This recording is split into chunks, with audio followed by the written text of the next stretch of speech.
Assalamualaikum warahmatullahi wabarakatuh.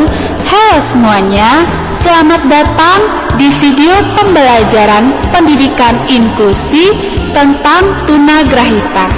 Sebelumnya kami akan memperkenalkan diri. Nama saya Irna Sukmawati dan ada teman saya Aisyah Amalia.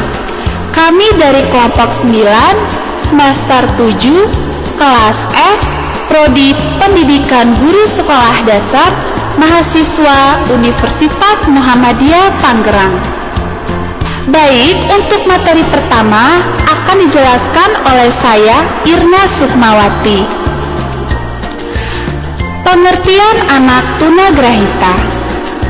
Anak tunagrahita adalah anak yang memiliki keterbatasan intelijensi. Akibat dari keterbatasan intelijensi menyebabkan anak tunagrahita mengalami hambatan perkembangan bahasa karena terbatasnya kemampuan penguasaan kosakata yang dimiliki. Selanjutnya ada tingkatan tunagrahita. Yang pertama ada tunagrahita ringan, yang kedua tunagrahita sedang, yang ketiga tunagrahita berat, dan yang keempat ada tunagrahita sangat berat. Selanjutnya ada karakteristik tunagrahita.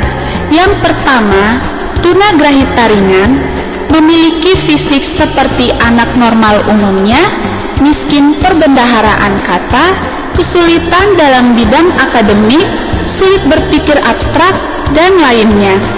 Yang kedua, tunagrahita sedang hampir tidak bisa mempelajari bidang akademik, perkembangan bahasanya lebih terbatas, berkomunikasi dengan beberapa kata, dan lainnya.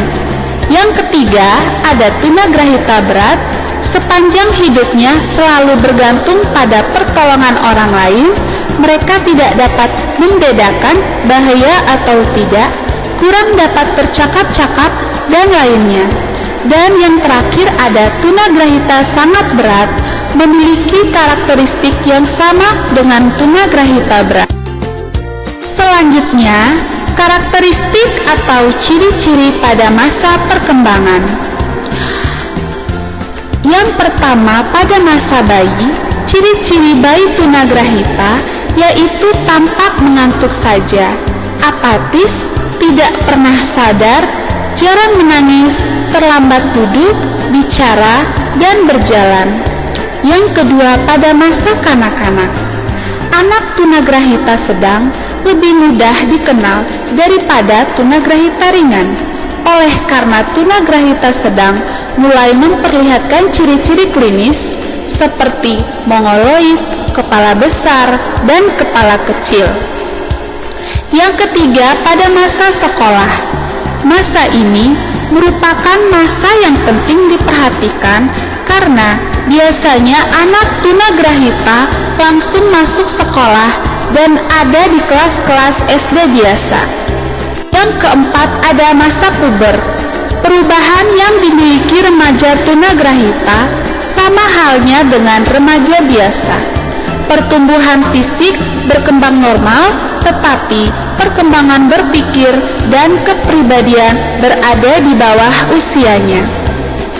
Untuk selanjutnya ada klasifikasi tunagrahita. Yang pertama, tunagrahita ringan atau yang sering disebut dengan debil atau maron. Tunagrahita ringan adalah anak tunagrahita yang memiliki IQ 50-75. Mereka mampu dididik tetapi tidak mampu mengikuti pendidikan pada program sekolah biasa. Yang kedua, tunagrahita sedang atau yang sering disebut dengan mampu latih. Tingkat kecerdasan IQ berkisar 30-50, dapat belajar keterampilan sekolah untuk tujuan fungsional dan lainnya. Yang ketiga, ada tunagrahita berat atau biasa disebut dengan idiot. Tunagrahita berat atau idiot ini atau mampu rawat memiliki IQ 0 sampai dengan 25. Mereka tidak mampu mengurus diri sendiri atau bersosialisasi. Selanjutnya ada dampak dari ketunagrahitaan, menyebabkan mereka mengalami gangguan dalam bidang akademik, menyesuaikan diri dengan lingkungan, mengalami gangguan bicara, bahasa, serta emosi. Selanjutnya, penyebab dan cara pencegahan ketunagrahitaan.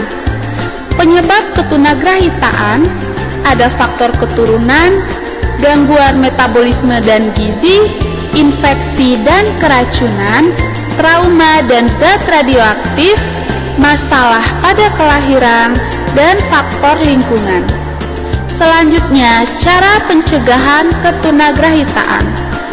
Melakukan penyuluhan genetik, diagnostik prenatal, imunisasi, tes darah, melalui program keluarga berencana, tindakan operasi, sanitasi lingkungan, pemeliharaan kesehatan, dan intervensi diri. Baik, untuk materi selanjutnya akan dijelaskan oleh teman saya, Aisyah Amalia. Baik, saya Aisyah Amalia akan menjelaskan materi mengenai kemampuan bahasa dan bicara anak tunagrahita. Untuk mengembangkan kemampuan bahasa dan bicara anak tunagrahita secara maksimal, tentunya perlu upaya dan strategi khusus.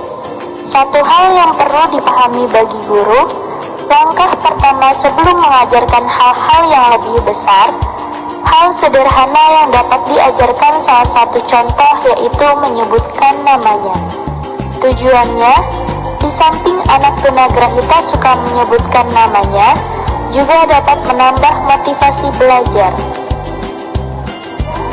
Selanjutnya, jenis layanan pendidikan bagi anak tunagrahita, bobot macam layanan sesuai dengan berat dan ringannya kelainan. Makin ringan kelainan yang disandangnya, maka makin sedikit layanan pendidikan luar biasa yang dibutuhkannya. Dan sebaliknya, makin berat kelainannya, makin banyak pula pelayanan pendidikan luar biasa yang dibutuhkannya. Berdasarkan pandangan tersebut, maka jenis layanan untuk anak tunagrahita perlu mendapat perhatian sesuai dengan kebutuhan anak tersebut.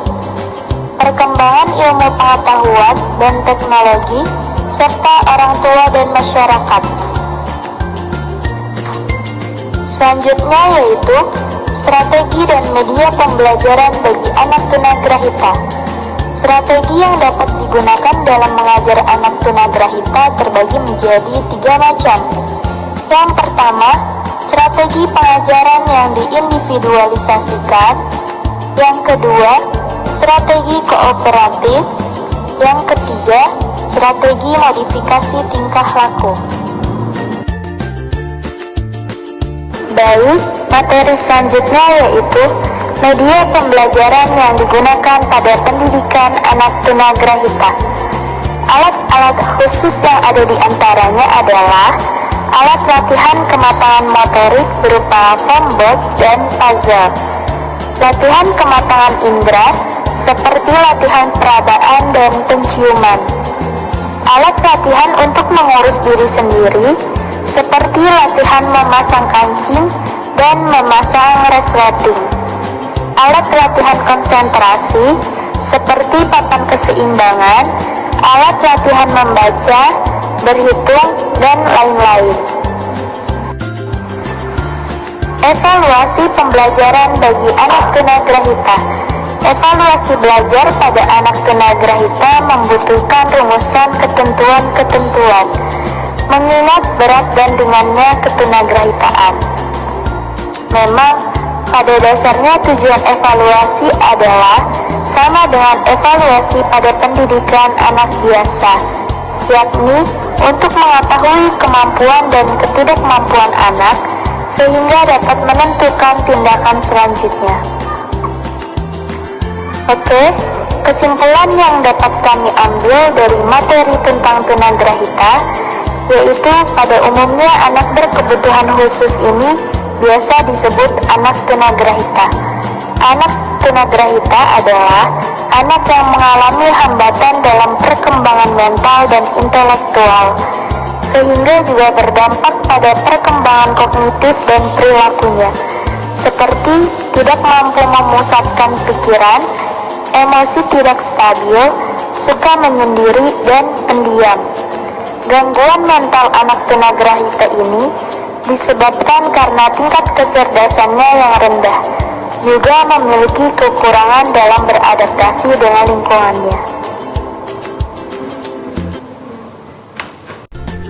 Baik teman-teman, sekian video pembelajaran tunagrahita dari kelompok kami.